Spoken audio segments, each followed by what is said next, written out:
వివాహమై చాలా సంవత్సరాలు గడుస్తున్న సంతానం లేని అనేక మంది పుణ్య దంపతులు ఉంటూ ఉంటారు.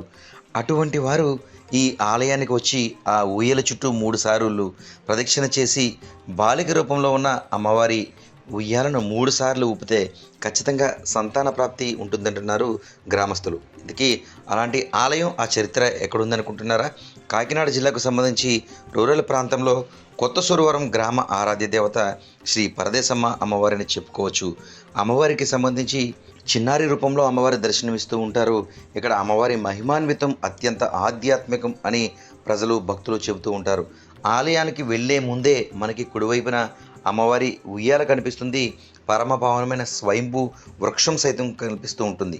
ముఖ్యంగా ఈ ఉయ్యాల చుట్టూ ప్రదక్షిణలు చేసి ఉయ్యాల ఊపి అమ్మవారి చెట్టుకి మహిమాన్విత వృక్షం వద్ద మనస్ఫూర్తిగా మన మనసులో సమస్య, ఈ సంతానం, అదేవిధంగా వివాహం ఆలస్యం అయిన వారు సైతం ఈ అమ్మవారి సన్నిధానంలో వారి సమస్య చెప్పుకుంటే ఖచ్చితంగా అమ్మవారు తీరుస్తుందని ఇప్పటి వరకు తీరిన ఎంతోమంది దంపతులు కూడా చెబుతున్నారు.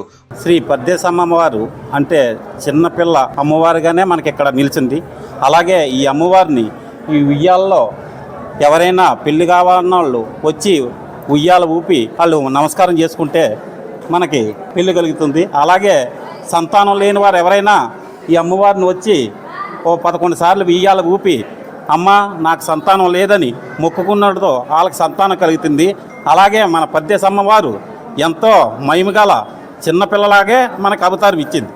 ఇది ఎన్నో సంవత్సరాల నుంచి, ఇది 40 సంవత్సరాల నుంచి మాకు ఈ చుట్టుపక్కల గ్రామాలందరూ సంతానం లేని వాళ్ళు వచ్చి ఈ అమ్మవారిని ఉయ్యాల ఊపడంతో వాళ్ళకి సంతానం కలుగుతుంది. ఈ అమ్మవారు 1988లో మంగారం బుచ్చిరాయ సంతానం 100 మంది సంతానంలో పుట్టింది.